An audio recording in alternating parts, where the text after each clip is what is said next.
Midday in Douala, Cameroon's economic capital city. Ladies and gentlemen, thanks for joining Equinox Television on our midday edition of the bilingual newscast for the day, the third edition for the day, and the first part is in the French language with Nadine Yambo. Nadine Yambo, bon après-midi. Bon après-midi, Formi Armstrong Sanda, mesdames et messieurs, bonjour, merci d'honorer ce rendez-vous de l'information sur Equinox Télévision. Dans la région de l'Ouest Cameroun, la société civile forme des parlementaires dans la présentation au Parlement des sujets qui touchent directement le quotidien de vie des populations, des associations et des ONG qui souhaitent le bonheur de ces populations, estiment que les députés ne font pas assez de propositions pour l'amélioration des conditions de vie de ceux qui les ont votés. D'autres précisions dans ce reportage de Vivien Tonfac.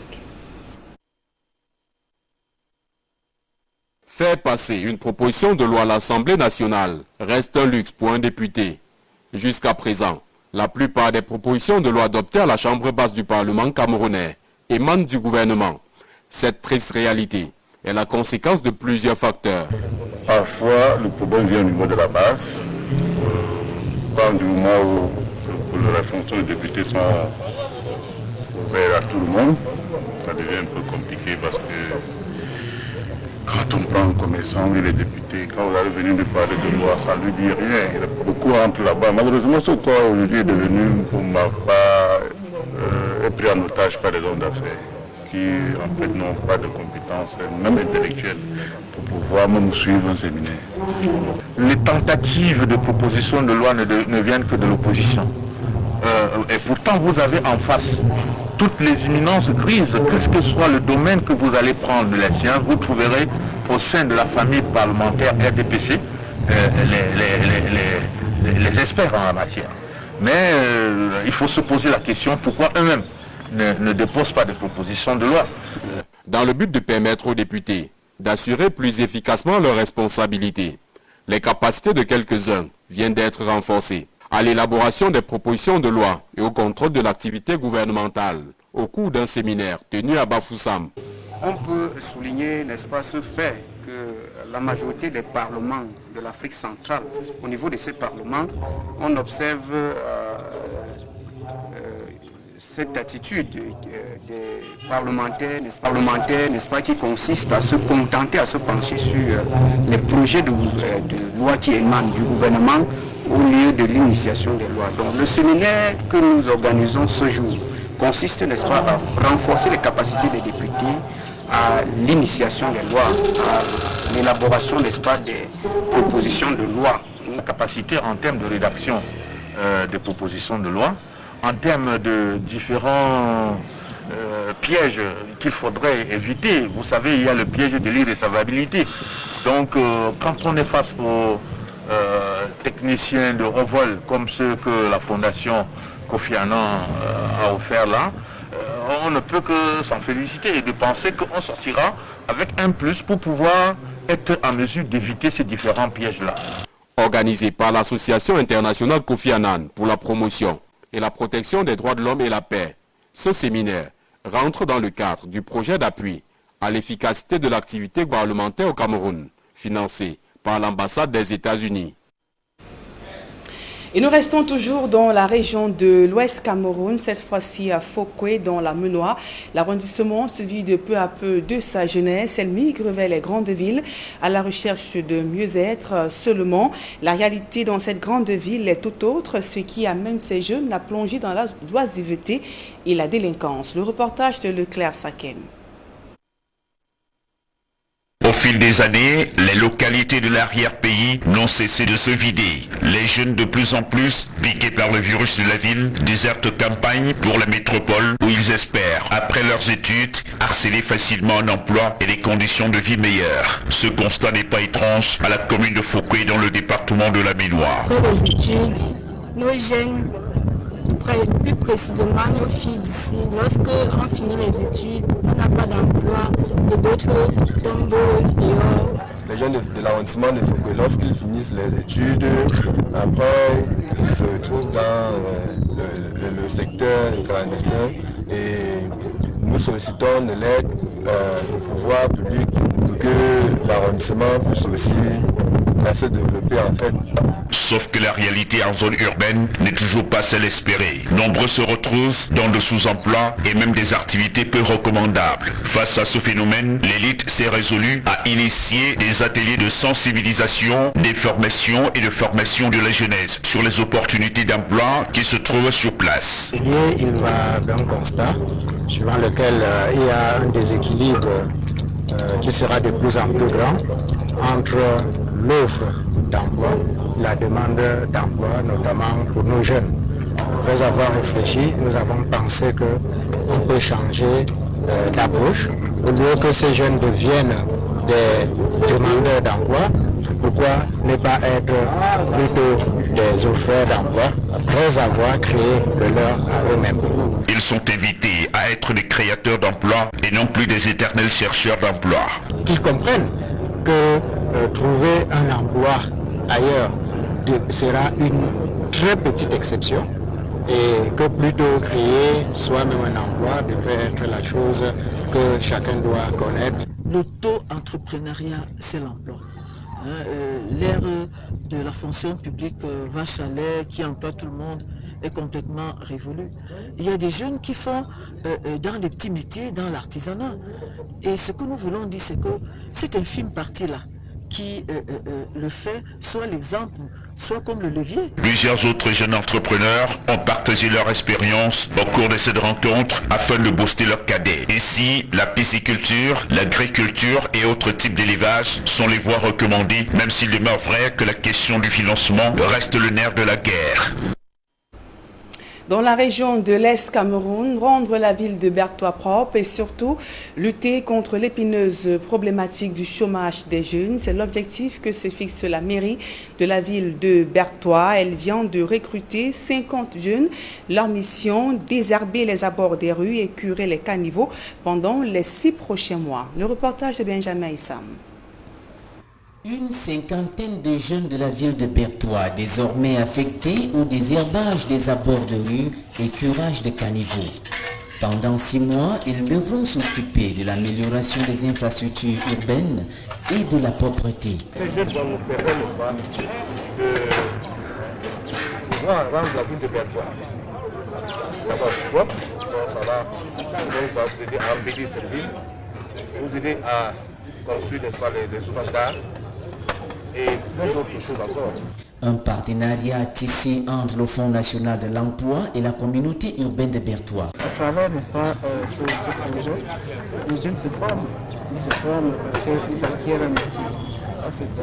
Les deux, ils ont l'avantage de pouvoir bénéficier d'un financement, ce qui peut leur permettre, n'est-ce pas, de résoudre leurs problèmes. Au total, 10 femmes et 40 hommes dont l'ambition se situe au-delà du programme spécial d'emploi urbain. Nous avons beaucoup de choses à réaliser.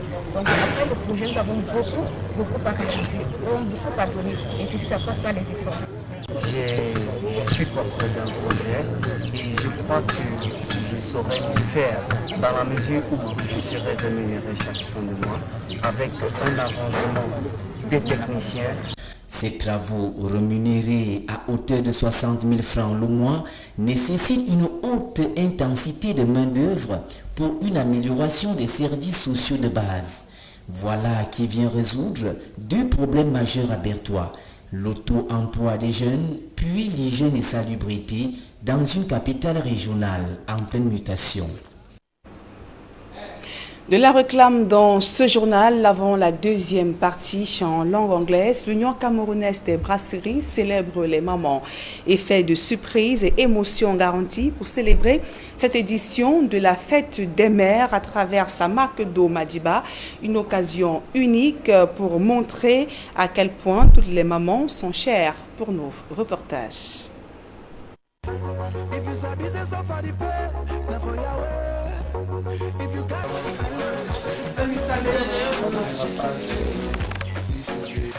Merci mon frère.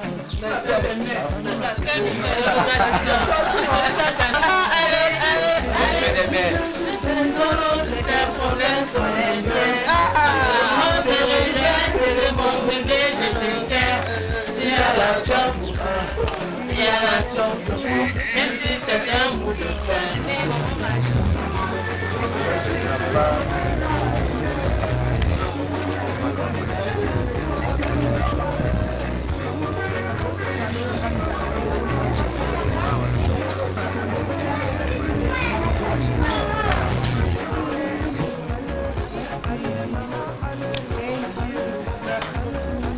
Merci CB, merci Mme Kati.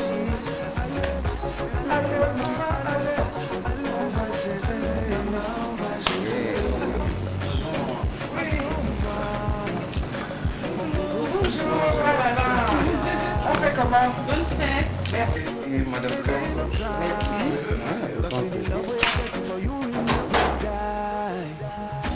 Si je te dis que je t'aime de l'autre, tous tes problèmes sont les miennes. Si le monde te rejette, deviens mon bébé, je te tiens. Si à la job, je t'aime doucement. On partage entre nous. Et tu s'habille, c'est sans qualifier. Il faut y aller. If you got it, then my sister, make no change. I know say no easy, mais on va gérer. On doit payer no easy, mais on va gérer.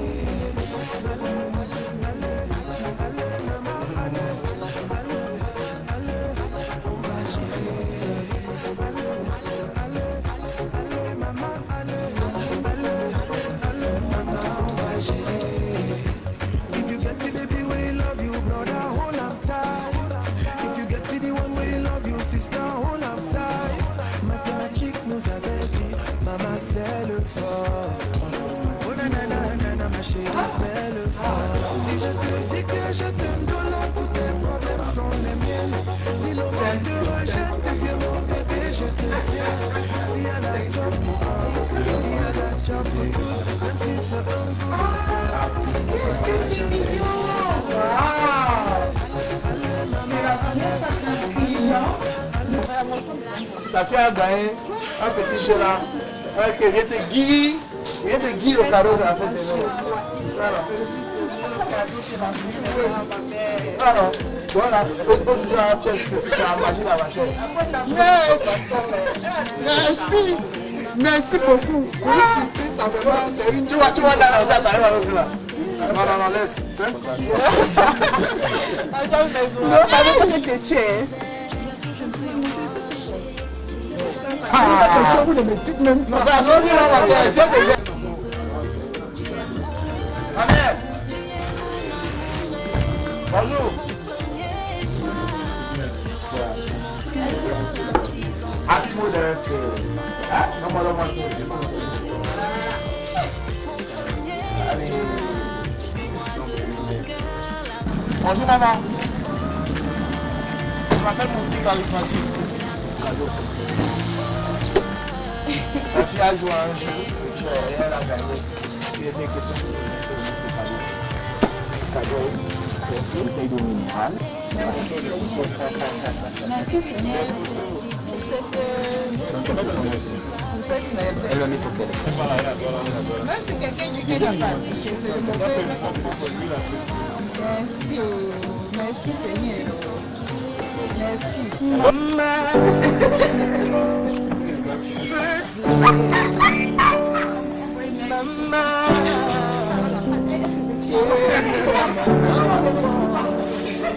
So everything that you need. On se dit de la part de Malisa.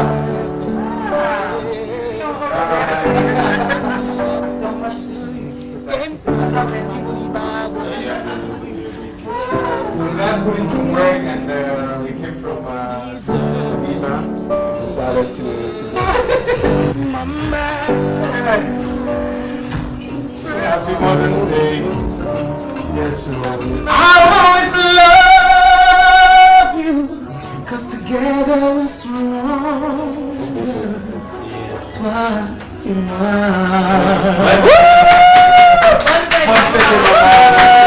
I go give to you, deserve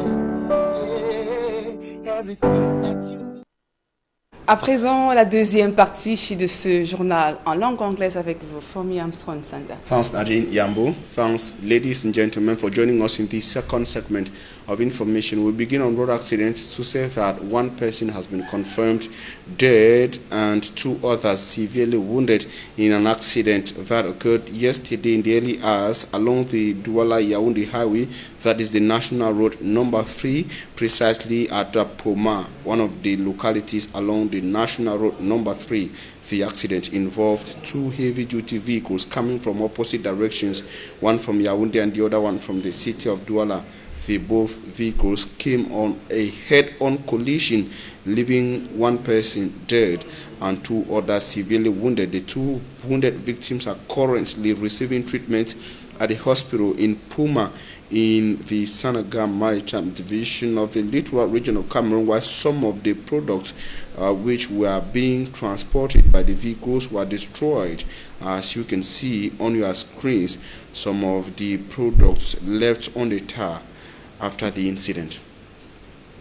And we stay on the road, taking you from the national road number 3 to another incident in the southwest region of Cameroon, to say that a 70-seater bus went up in flames on the Ekona, around the Ekona security checkpoint in the Fako division of the southwest region of Cameroon, that is on the outskirts of the town of Boya, chief town of the southwest region. The fire is reported to have been caused by overheating and fuel leakage on the part of the vehicle, though no human casualty was recorded in the course of the incident. Enormous material damage was caused by the fire incident.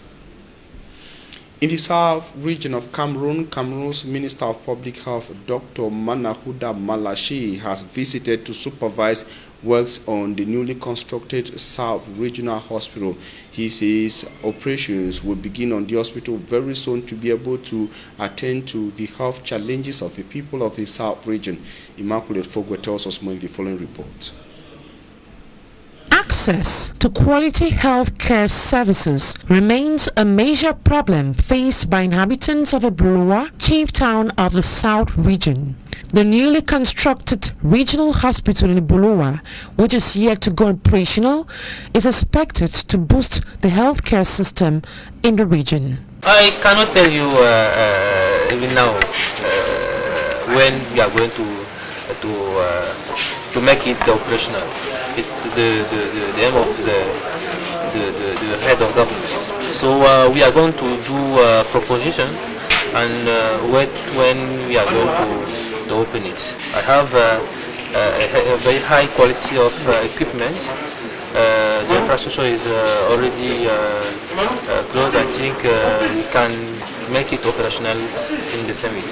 According to those in charge of equipping the hospital, measures have been put in place to ensure that those who will be using the equipment show complete mastery in handling them. We have trained some persons on how to use the different equipment.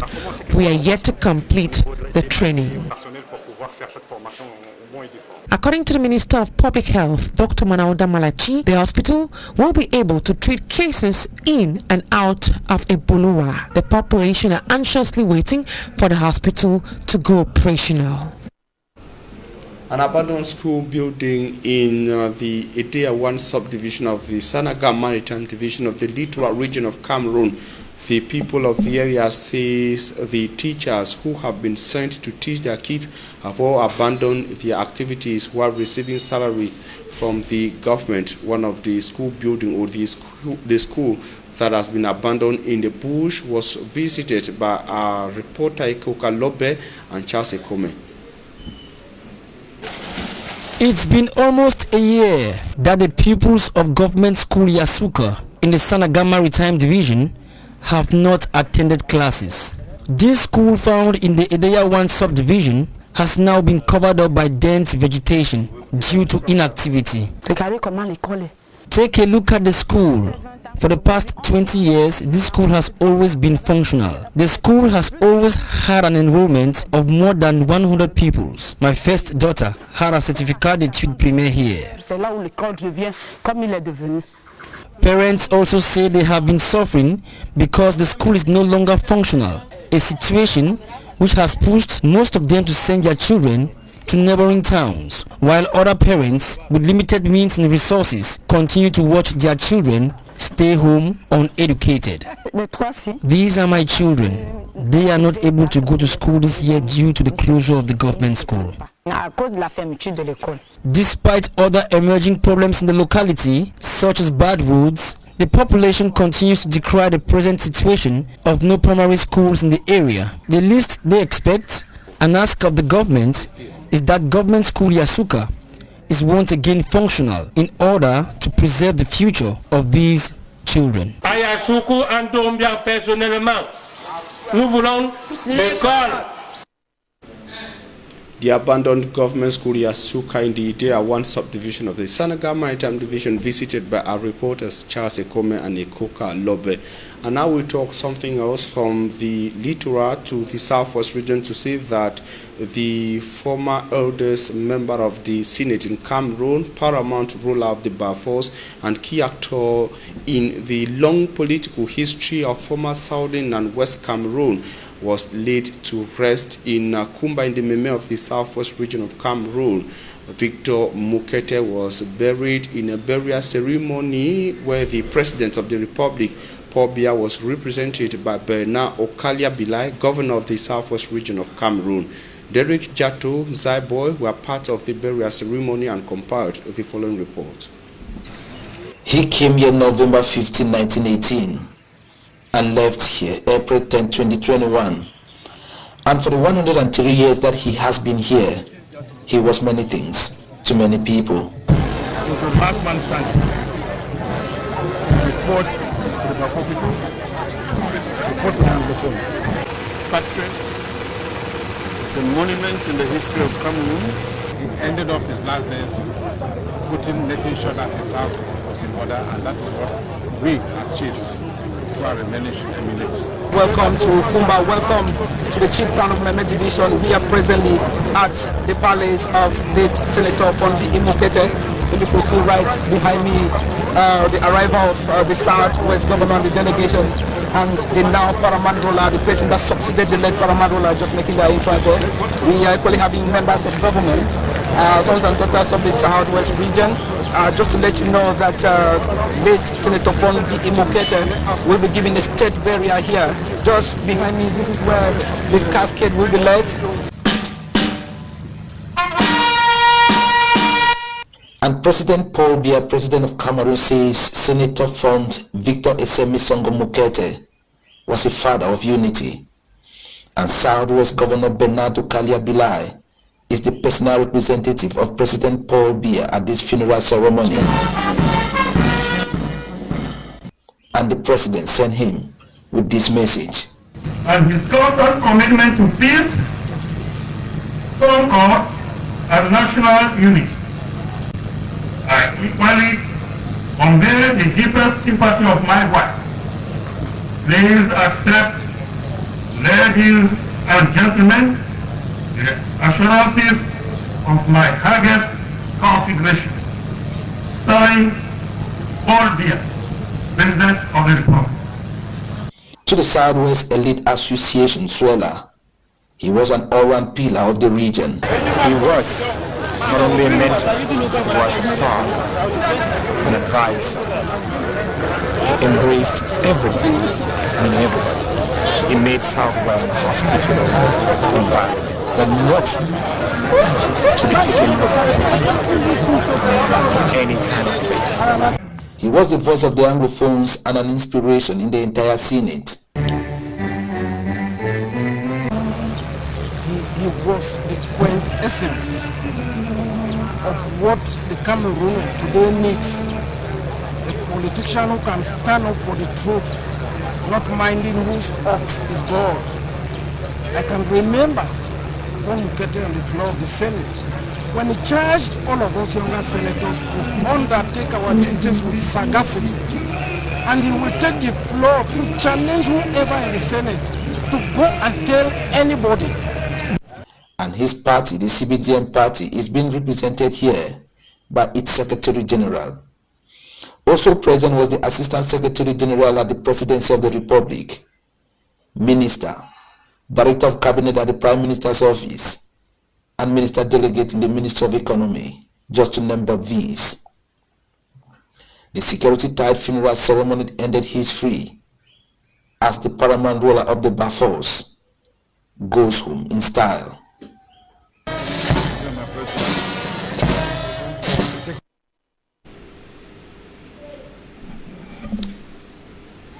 And that's where we end this edition of the Bilingual Newscast on Equinox Television. We thank you for your very keen attention. Meet Nadine, Yambo and I tomorrow at 7 a.m. God willing. Nadine, see you tomorrow at 7 a.m. Merci, Fomi Armstrong Sanda. Fin de ce journal, mesdames et messieurs. Merci pour votre aimable attention et passez d'agréables moments en compagnie de nos programmes.